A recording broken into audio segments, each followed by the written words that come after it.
Live from downtown Detroit, Local 4 News at 6 starts now.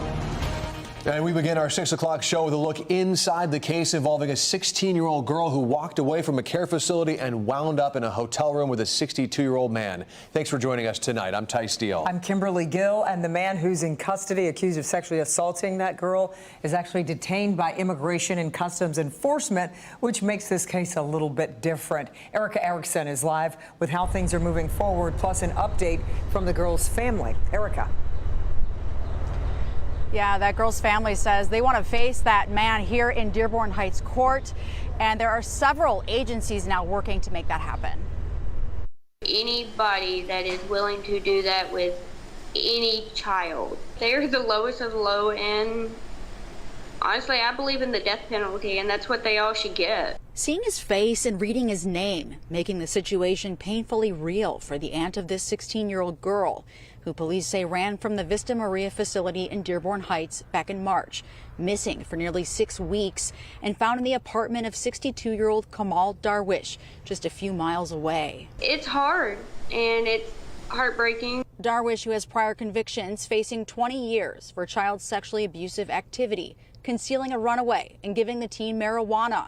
Police say Darwish from Lebanon is in ICE custody for overstaying his visa. We're in the process of doing a writ, having him brought to the station so we can have him arraigned. There's also a deportation process going on too to have him deported, so we're kind of rushing it. That could come within days as the teen's family and police recall the resources involved, not only in charging Darwish, but finding the teen. At some point in time, we thought she might have not been with us because there was no activity, no phone activity, no tips were coming in.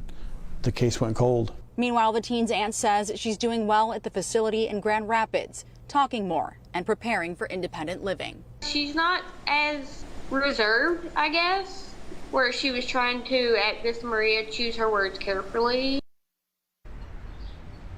Everyone happy to hear that teen is doing better. Regarding Darwish, this is still really an active investigation, really two separate investigations, and police are still really going through evidence, including his electronic devices, so an answer could come whether or not he'll face a judge in the coming days. Reporting live, Erica Erickson, back to you. All right, we'll stay on top of it. Erica, thank you.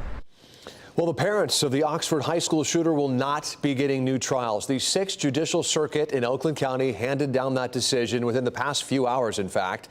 Now, you might remember the Crumblys were both convicted of involuntary manslaughter in connection to the shooting that took place at Oxford High School.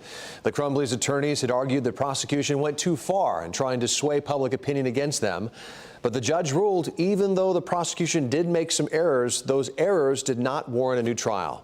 This ultimately means the Crumblys' guilty verdicts will stand. In a statement, Oakland County Prosecutor Karen McDonald says this, in part, quote, "The bottom line is both James and Jennifer Crumbly were convicted by juries of their peers after receiving a fair trial," end quote. A man is charged with homicide in the death of a woman in Canton. This all happened back in March when police responded to a request for a welfare check at a home on Heathmore Court. 71-year-old Sharon German was found dead inside. Circumstances were deemed suspicious, and investigators began looking for her boyfriend, Mark Davis.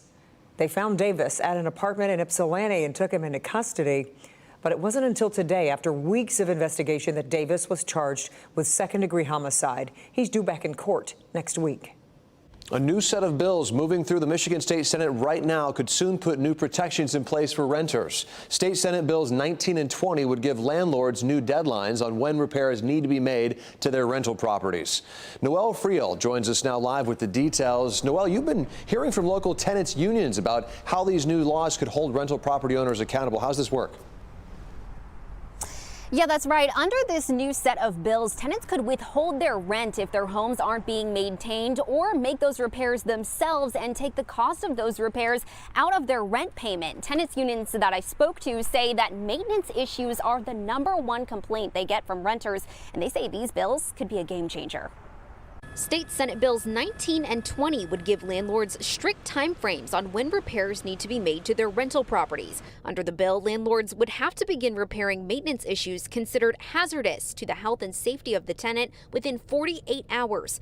Mold, bed bugs, and pests would have to be addressed within 72 hours, and all other repairs within 7 days. Stephen Rimmer, lead organizer with the Detroit Tenants Association, says it would provide a new level of protection for renters in an all-too-common situation. It's real concerning because a lot of these landlords are corporate landlords. They're getting a lot of funding, some getting it from the federal government, and these buildings are still not, upkept. Sheila Rasuli with the Ann Arbor Tenants Union said the new bill could prevent much-needed housing from falling into disrepair, like the Arbor 1 apartments in Ypsilanti, which were condemned earlier this year after asbestos and sewage issues made the entire complex uninhabitable. Only way for these complexes to get to this level of neglect is through purposeful mismanagement. The Rental Property Owners Association of Michigan worked with the bill's sponsor, State Senator Sarah Anthony, to make the restrictions more manageable for landlords. Executive Director Erica Farley said there's still some changes she'd like to see before the bill goes into law. We make sure that there is not only responsibility put on the property owner and the management company, but also on the resident to make sure that they are reporting these things in a timely manner. Those bills now head to the full Senate floor for consideration. Live on Detroit's East Side, Noelle Friel, Local 4. We will all see how this unfolds. Noelle, thank you. Well, the wait will continue for those in Flint who are expecting a share of a $626 million settlement payout. Tonight, new information about why millions owed to the people affected by the water crisis is still tied up in Washington. Consumer investigator Hank Winchester has been tracking the crisis since the story broke way back in 2014. Hank. This is a copy of the letter from the mayor of Flint to the team in Washington responsible for handing out that settlement money, begging for those funds to make their way to the vehicle city. But as you will see, there is yet another big delay. Flint, 11 years after the crisis was exposed, the people in the vehicle city still waiting to be paid for their pain and suffering.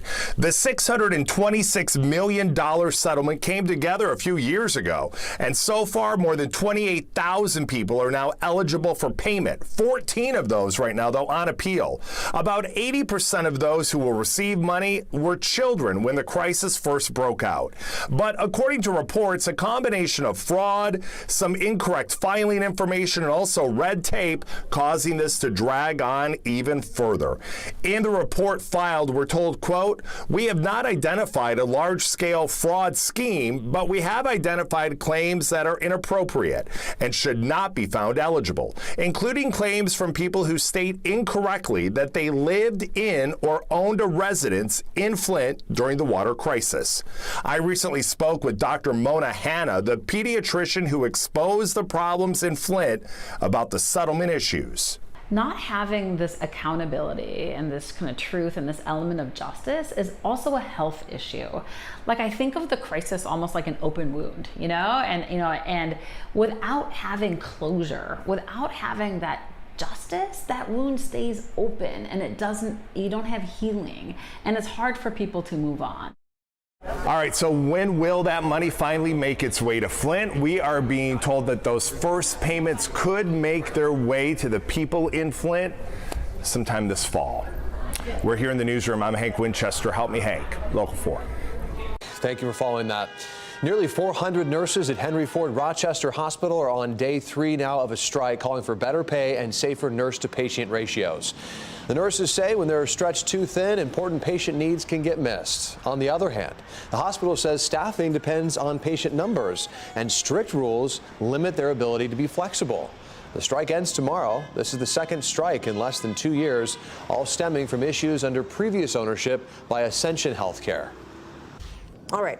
Well, it's just too nice outside today to keep Brian Sherman cooped up in the studio, so we sent him outside to touch grass, or I guess in this case, sand. Brian, warm day, you might even say hot day. How's it feel out there right now? Either warm or hot, take your pick, Kimberly and Ty, depending on how you feel it is feeling outside.